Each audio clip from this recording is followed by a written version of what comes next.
welcome to The Journey. This is Season 1, Episode 1. I'm joined today with Dr. Michael Sims, a psychotherapist, supervisor, senior lecturer on the MA Counselling and Psychotherapy at Bath University, trauma-informed practitioner, qualified yoga teacher, ecotherapist and author. Thanks for joining us today, Mike.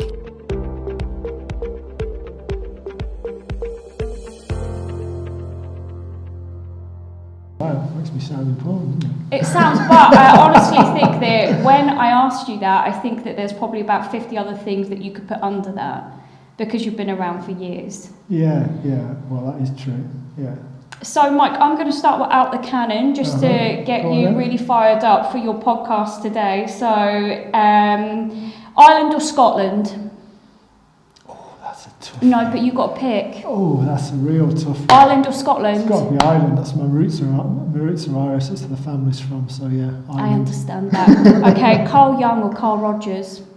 Which I'm really excited to hear about. Yeah, Young or Rogers, Mike? First instinct Rogers, has to be Rogers, humanism. That's where I was trained, that's where the heart is, so yeah. But I do love Young, don't get me I wrong. love Young. Young is good. Young is good. Yin or Yang?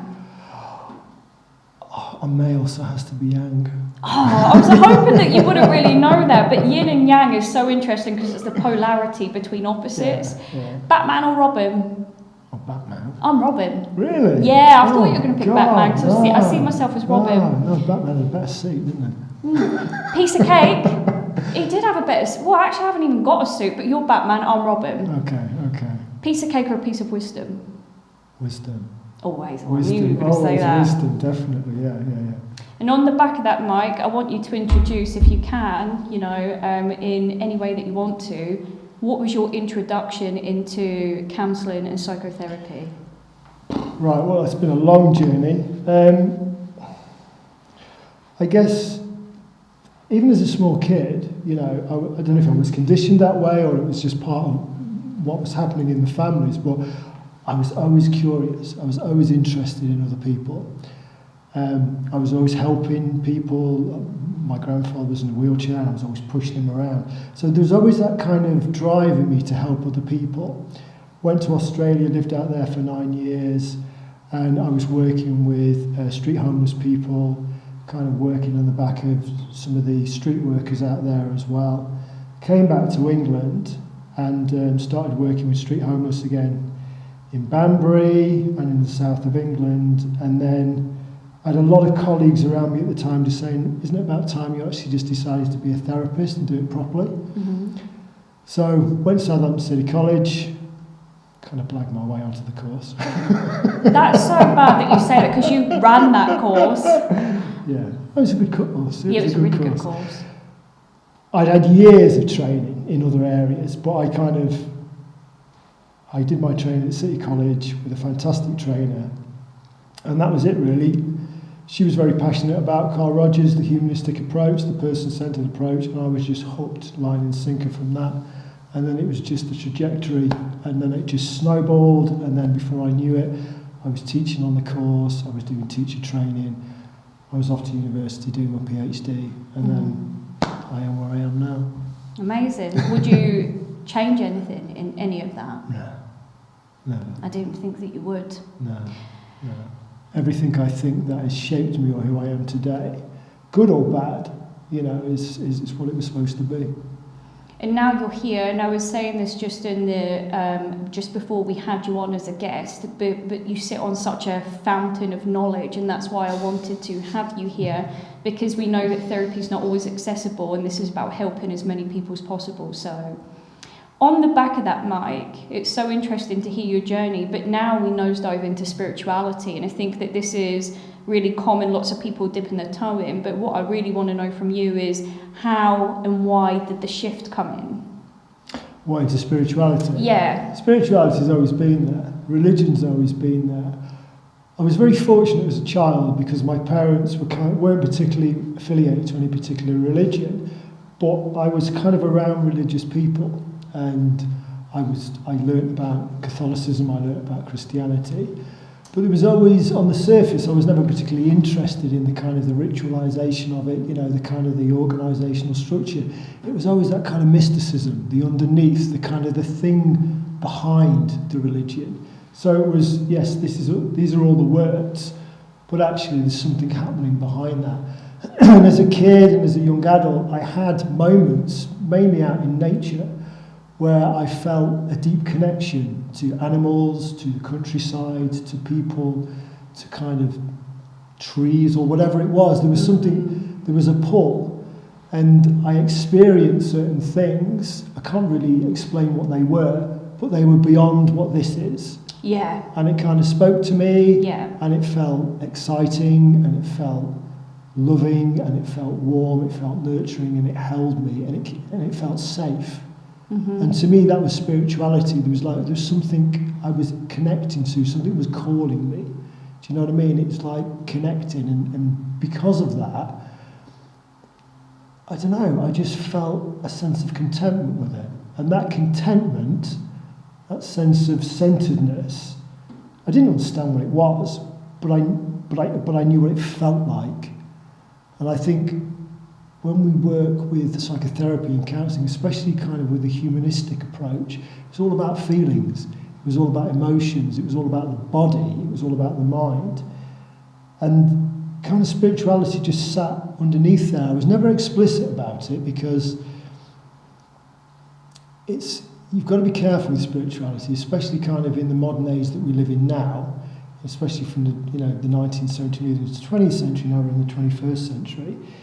It was all science-based, evidence-based. Yeah. It's all about science, yeah? Yeah. Anything that was slightly out there, spirituality and that, you were kind of looked upon as a little bit wacky. Yeah, weirdo. You know what I mean? Yeah, total weird, hippie. yeah, And I totally, we talk about this Yeah, a lot in terms yeah. of spirituality, because I think that people, in terms of like the realms of science, they want to put a box around everything. And I think that when we look at the universal law and the understanding of consciousness, there is no box, because it's evolution, it is growth, it is expansion. Totally. And I think science has a place. You know, we live, my understanding of it, we live in this kind of finite reality, relative time and space. It has laws, and it has boundaries, it has limits, and that's part of our consciousness, that's part of who we are. It's how we exist as human beings. Is that everything? No, it's not. It's not. It's not. So spirituality is understanding the science and the reality of the relative laws of time and space, but understanding that actually how has that been formed? How does that exist? Well, it exists because it comes from somewhere else. And spirituality has been able to connect or kind of infer or be signposted, for want of a better word, to that thing that is beyond. That big, vast space above. So as above, so below. Yeah. I find myself standing there, and we're going to come on to your book in a moment. I find myself standing there sometimes looking up and thinking, it's so interesting to me that we are in a day and age, and maybe always have been in the trajectory and in the past and on the trajectory of it now, and wanting to define things, but there are things that we don't know, and there are things that we have no answer to, and I think we need to find peace in that. You're exactly right, and that's it. It's the unexpressible, it's the changeless, it's the absolute, it's the permanent. Relative time and space is all about impermanence, it's all about change. Yeah. What is born will die, what we create will be uncreated. It's the laws of finite reality, it's the way it is. Everything comes to an end, the body dies, the mind dies, but that thing that's beyond that, the thing that kind of fuels that, or is the source of all that, is unknowable, it's inexpressible. We can infer to it, we can kind of, I don't know, we can try and have metaphors and ideas around it, but we don't know it, we'll never know it, because to know it is to not know it. And that's the kind of the mind bend of it. And the kind of the evolutional element of it is consciousness is forever expanding, but as human beings it's understanding that there is an essence to us that we are beyond this. Oh, yeah. And the spirituality, I think, and what society is happening now within society, and we can see people are desperate for it, they're kind of hanging out for it, is this kind of, they're coming back to these questions all the time. Who am I? Is this it? Is this me as I move through life? Is this it? There's got to be more to it than this. And getting stuck in it. And I think we're going to come to that. I want to come to that point because I think this is a really good way of going into your book. We've got your book. It's coming out next spring. Your book is body, mind and spirit accessing your master plan. That's Now, tell us about that, Mike. Tell us about that book. So I believe, or my understanding through kind of my studying and learning and kind of, experiential kind of, engaging with humanity, is that within each and every one of us, there is a core sense of who we are, or of what we are. Individuals, yeah. I call that the master plan. And if we can access the master plan, or if you're able to connect with that, then your life and the unfolding of your life will be how you want it to be.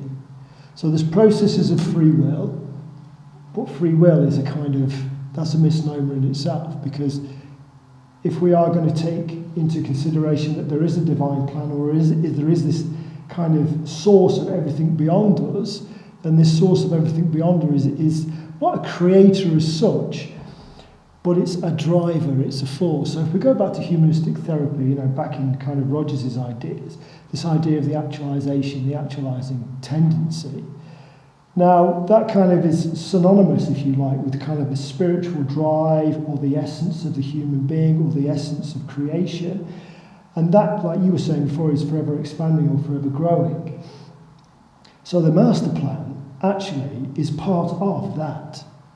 And that's within us, within every human being. Within every single human being. Yeah. Everyone can master themselves. Everyone can grow. That's it. Mm-hmm. And if we can connect to that, if you can connect to the essence of who you are, then your very kind of existence, or the very truth of who you are, is bliss. It's happiness, it's joy, it's fulfillment, it's completion, it's wholeness. The problem is when we exist in finite reality like this, is we identify with the body, we identify with the mind, we identify or objectify with things that are impermanent, so they will come to an end. Like materialistic. So what it is that you're saying is that from your book and the master plan is that everyone can master life. They can step into the space of empowerment to integrate and to be. But then I suppose that what people would need to know, and because we're both therapists, what stands in the way? What do you see in terms of people collectively shifting and getting to the best versions of themselves? From your experience, my experience, what stands in the way for people getting to that, getting to navigate it? One thing, fear. Massively. Tell me more. Fear begets all vice. So fear is the root, if we go back to kind of religion, it's the kind of root of all evil. But, that's kind of archaic terminology. It's fear, basic fear. The fear of something coming to an end. It's the fear of living life. It's the fear of tomorrow. It's the fear of yesterday. It's the fear of the father, the fear of the mother. It's the fear of who I am. It's the fear of losing this or the fear of losing that. It's the fear of existence. It's the very fear or the core of who they are. They are dysregulated. Human beings are dysregulated because they don't understand and they don't realise that they are, or a sense of being disconnected from the source of what they are. And that creates an inherent dysregulation in the human being. And from that inherent dysregulation, and we see this through therapy, we know what it's like when people are dysregulated. Through trauma, you know what it's like, yeah? There's a complete mind-body dysregulation. Massively. They're existing in this process of trauma, process of post-traumatic stress, process of anxiety, process of fear. So because of that manifests itself with human beings doing stupid things. Drinking, drugs, alcohol, self-sabotaging behaviours, negative mindset, the stuckness that we talk about all the time, because most of my clients, they're so stuck, but they're so lost in the stuckness in really bad, unhealthy relationships because the belief system is just stuck there. There is no movement beyond it. Absolutely. Trauma is a fascinating thing because what trauma tells us and what trauma does actually is if we go to an organic base or the body base, which most humans exist in because that's what we know, it kind of feels right, it's what we know. Trauma's great because what trauma tells us is from an embodied thing, and most people can get this. Forget the mind, forget spirituality, we go straight to the body. Energy, fear gets trapped in the body. Like a prison. You get stuck in time. Mm-hmm. It literally gets stuck in time. So then what happens is that keeps repeating time and time again. So the human being, and no disrespect to the person that's been in the trauma, but the human being wants to resolve that. The trauma wants completion. 100%. It's like a stuck record, yeah. All we do as therapists, as traumatists, is we just flick the needle and then it just completes itself and comes to the end of the record, yeah. Or it's like the train. You put the brakes on the train, but the train's still going to keep moving, but eventually it will stop. So as therapists, what we do is unstuck them. We unstuck them out through time, and we help. They release the trauma. But that's essentially it. So human beings all the time, we are a traumatized nation. We are a traumatized species because we constantly repeat through violence time and time and time again, through generation after generation after generation after generation. In the masses, in the masses. And I think that there is such a huge amount of denial in and around our existence. Massively. So when I say since the beginning of time, adversity is part of our existence, but we've had slavery, genocide, wars, COVID. We're still at war now, and we're looking at the next point, in terms of the podcast, and something I really wanted to, I think, share your wisdom with. How do we make this better? Because there are issues that we just don't accept things. People aren't accepting things, and I think we must accept that we do get stuck. We can go into these really difficult habitual patterns of behaviours. We stay in really difficult relationships, and there is always more for you. Yeah, definitely. So how do we get out of that? How do we get out of that? It's education. Education. Yes. And openness. Openness. The more that we can educate and the more that we can allow people to be in tune with themselves and become more open and make them aware and help them become aware of their behaviours, their thought processes, and then what that does to them as an individual, but then what that does to us as a society or as a species. So it's basically we have to kind of we're going through a process of where society and us as a species, we need to retrain ourselves. 100%, our whole frame of reference to uncondition and release and to move and to say to our children, I really, this is why this is so important to me, and for everyone's kids now, this is time to reframe how you're looking at things, to understand there is more to all of it.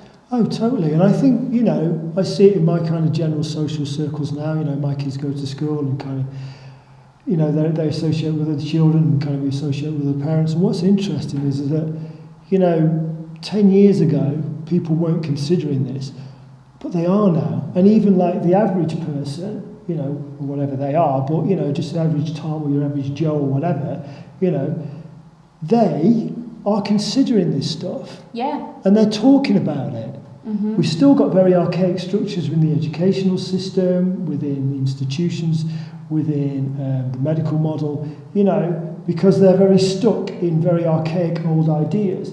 But we can see slowly, drip, drip, drip feeding, slow and steady wins the race, the ripple effect, that this thing is eventually starting to kind of filter out. 100%, and people are going to watch podcasts like this. And understand totally. You're not on your own. This is the path to maybe redemption for us as a species, in the sense of we've got things wrong, so now we need to be able to learn and confront vulnerability, confront fear. Yeah. Because in and around this, I'm looking at consciousness, and I'm looking at, I think that when I'm in therapy, and I'm sure that you get this a lot, people are so terrified of love, but it's exactly what we need to come back to. Yeah.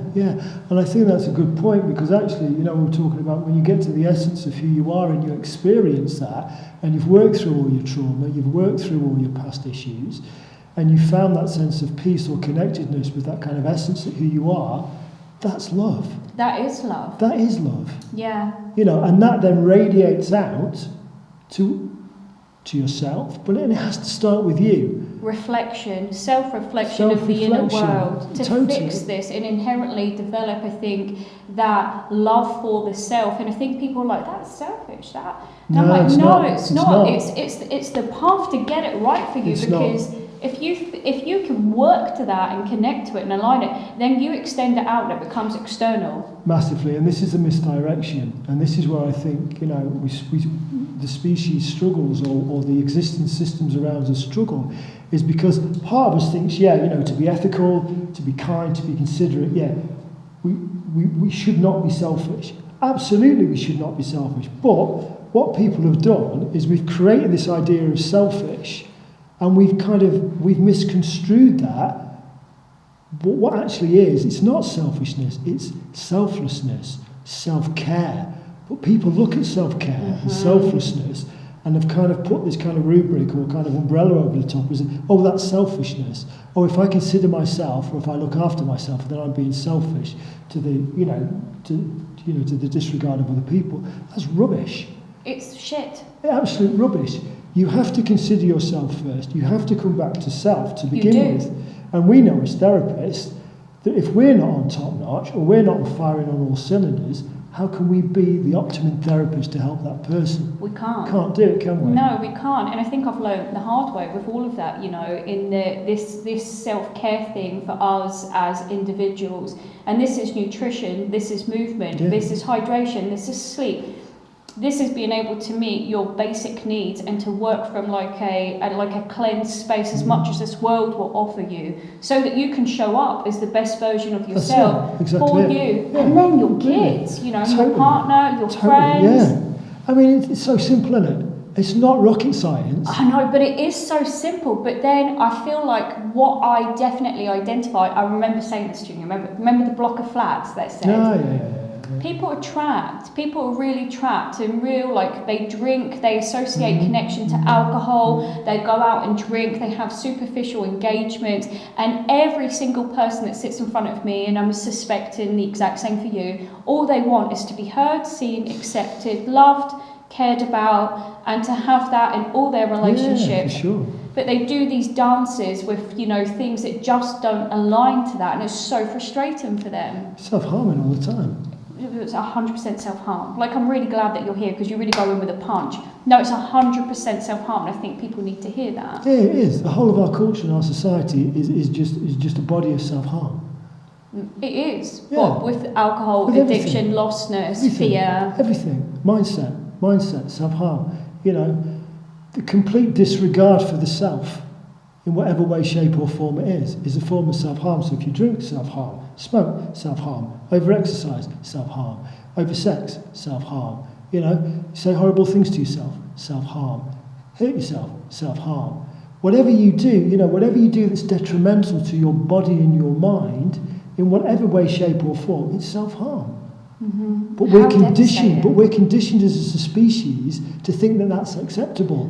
And we collude with it, and we kind of twist it, and we skew it. But actually, when you just get down to the nuts and bolts of it and just say it for what it is, it's like, no, you're self-harming yourself.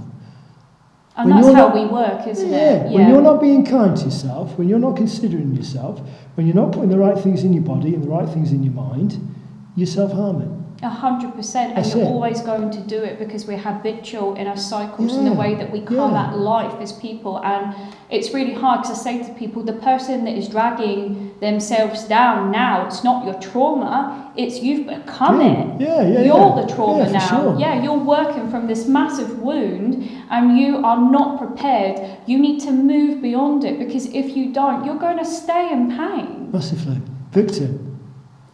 Tell me a bit more about that, because you teach me a lot about this in supervision. Victim. Majority of the species, I believe, are in victim mode. I 100% agree, but just give me a snapshot give me an insight before we end. Right, okay, victim. Victim mode is, can't be bothered. Oh, this is too difficult. Oh, God, I'm a bit crap, aren't I? Oh, yeah, but only if. Oh, poor me. Whatever thought that's negative is victim. Yeah? Whatever behaviour that's negative is victim. Anything that does not enhance your sense of well-being and mindset is victim. Because what you're doing is your self-punishment. And as soon as you self-punish or self-harm, you're a victim. You're hurting yourself. That is in such a victim mode, is such a disempowered state. Hopelessness and helplessness, isn't it? What can you do with that? And nothing. And this is when I say you're stuck here. And now, this is the bit that I can't do as a therapist. You radically need to come at this every day and catch that when you put this in your mindset, you have to overrun it, because what you need to work from is something that is the opposite to that, empowerment of the self. Massively. That's essentially it. And as therapists, and as moving forward, you know, you're talking about kind of the message. The message is self-empowerment, but not in an arrogant way, not in a narcissistic way, in a complete self-care, selfless way. Because when you're in victim, you're being selfish. When you're hurting yourself, you're being selfish.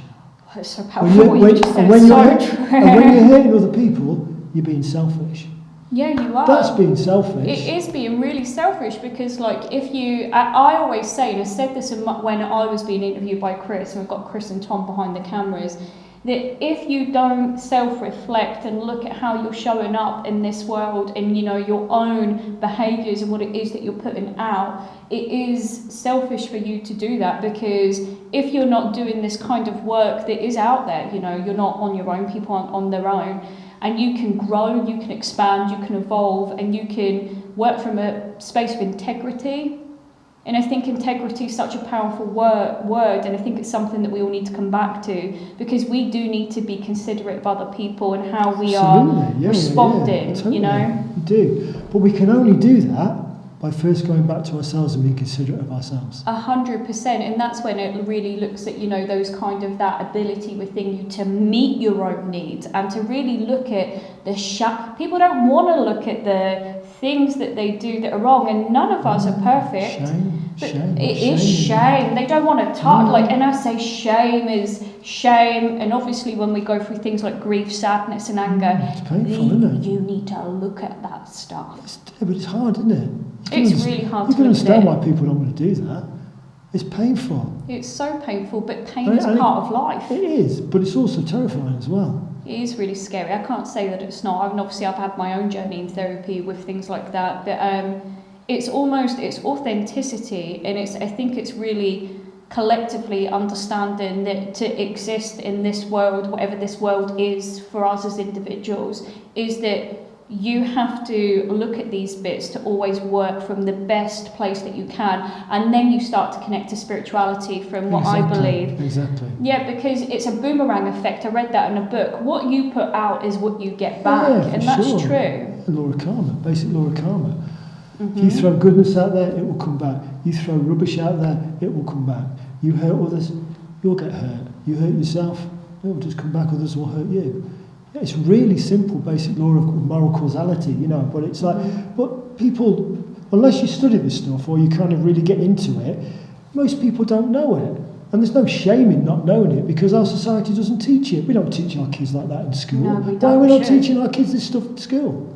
We should be teaching it in schools. It's the educational reform that I've been trying to push for a really long time, is because we do need to be teaching children. I do teach kids this in therapy. I always say this to them. You know, you're going to have to show up in this world. What it is that you seek, you have to be. I even said this to my daughter the other day, because she was saying this person's so unkind to me. But then I learned that she was unkind to someone. I said, you can't be unkind. You have to be kind, and then it comes back. You have to be what you want to see in the world. Totally, you do. But that's hard. Do you know what I mean? It's an ideal for lots of people, and I totally understand why people kind of don't want to do it, you know, or find it really difficult and say, you know what, so this again, so this is all a bit too much.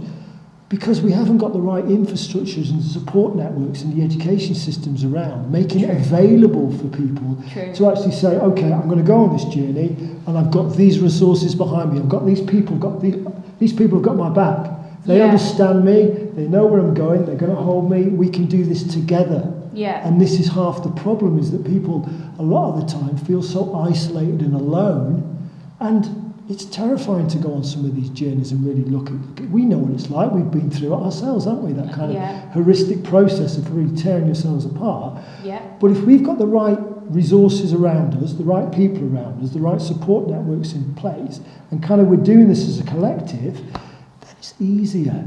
It is easier, and it's achievable. Of course it is. It's so achievable. And on that note, just before we end, Mike, it's about coming back to love and what we really want to hear from you. And I think what I want the people that would watch this to know, what's the best piece of wisdom that you can give to the masses in how to get themselves. It's not big. No, Mike, you can do it. No pressure, then. Mike, you can do it. You're writing a book on it. You're writing a book on it. You've got this, right? So, what is the best piece of advice on episode 1, season 1 of the journey home? What's the best piece of advice that we can cast out to anyone that watches this to say this is how you can get somewhere near here? The first thing that comes to mind is just be kind to yourself. Massively. And how would people do that? You know, someone that is so cemented in self-hatred and really feeling like they're giving up. If you find it difficult to be kind to yourself, then externalise it to begin with. So try and be kind to others first. Yeah, that's lovely. Yeah. So if you're struggling to be kind to yourself and that feels like a real stuck or there's a block there or it just feels impossible, then be kind to your kids. Be kind to your parents, be kind to your loved ones, be kind to your friends. Those people that mean something to you, offer them the kindness. And if you can do that, then, snowball effect. And what do you mean by the snowball effect? Well, once it starts, the very intention of I will be kind to others, you've got to plant the seed. If you can plant the seed, that's your first step. There's your intention. The next, if we trust life and we trust society, we kind of trust the evolving evolution, is maybe that will take care of itself. But if you don't plant the seed, if you don't set the wheels in motion, then nothing's going to begin. You'll be stuck. You'll be stuck. You've got to set the wheels in motion, however large or small that is. But make the intention. And it's a simple statement of saying, I intend to be kind. Because the power of thought, when I look at Bruce Lipton, and he studies sales, and he says, and I suppose that Carl Rogers, and it takes me back to your teachings actually, I remember you saying about the seed, but you've got to continuously water it and then we get the habits. But when we're looking at the power of thoughts, if you are contaminating your internal systems, your internal mind by I hate myself, this will never get better, then that becomes your belief system and you're working from that. And that sends a signal to every single cell in your body. Absolutely it does. And that's when we start to get sick because, people do. It's so interconnected. And that, I think, when we really think about this, health really needs to kind of grow and evolve as well to connect up mind and body. We're a body-obsessed society, especially from the kind of the 80s and the 90s, especially in kind of modern American culture. It's all about the body. It starts here. Everything is here. Yeah. If you want to start somewhere, start with the mind. Everything. The body will follow. Yeah. Because the mind creates the body. You must start with the mind. And that's it. And I think that's it. And I want to say thank you so much, Mike. It's all right, it's been a pleasure. Mike, thanks so much for coming. I didn't think that you would do it, but you've done it. And I just want to say thank you so much. Mike's book's out next spring. Is that next spring? Yeah, you can get it as an ebook. There'll be paperback copies as well. I'm going to create a website for that. Obviously throw it out there to my students as well and that, and so get on board. It's a good book. It's a book. It's going to be a really good book. And then, I don't know, because it's the first podcast, but we're going to try and do hundreds more. Then let's try and reform the education system. I don't know if it's too much, but why not? Why are we stopping here, Mike? Well, this is it. Yeah. So thank you. Thanks so much. Yeah, thanks everyone.